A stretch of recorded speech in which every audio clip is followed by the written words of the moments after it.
পছন্দের মাছ ছোট হোক বা বড় হোক, রান্না হোক বা ভাজি হোক, সবভাবেই আমার কাছে ভালো লাগে। হ্যালো এভরিওয়ান, আসসালামু আলাইকুম।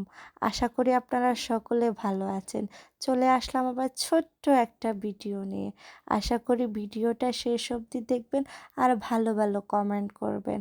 আজকে রান্না করতেছি শীতকালের সবজি দিয়ে, ইলিশ মাছ দিয়ে।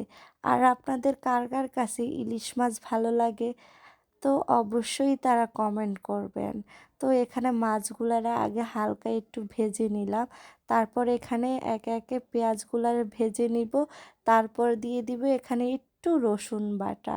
ইলিশ মাছ এমন একটা জিনিস যেখানে রসুন বাটাটা না দিলেও চলে, কিন্তু আমি একটু রসুন বাটা দিয়ে দিলাম। তারপরে দিয়ে দিলাম এখানে হলুদের গুঁড়া, মরিচের গুঁড়া, স্বাদ অনুযায়ী লবণ। লবণ দিয়ে সুন্দর করে একটু পানি দিয়ে মশলাগুলারে ভালো করে কষিয়ে নিব।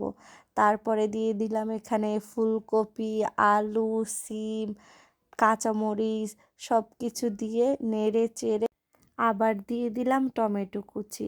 আর টমেটো কুচি দিয়ে নেড়ে চেড়ে কিছুক্ষণ ভালোভাবে কষিয়ে ওইখানে আমি পরিমাণ মতো পানি ইউজ করব। তার ভিতরে আমি আপনাদের সাথে আরেকটা কথা শেয়ার করি। ইলিশ মাছটা আমার বেশি পছন্দ, বাট আমার হাজব্যান্ড একদমই ইলিশ মাছটা পছন্দ করে না।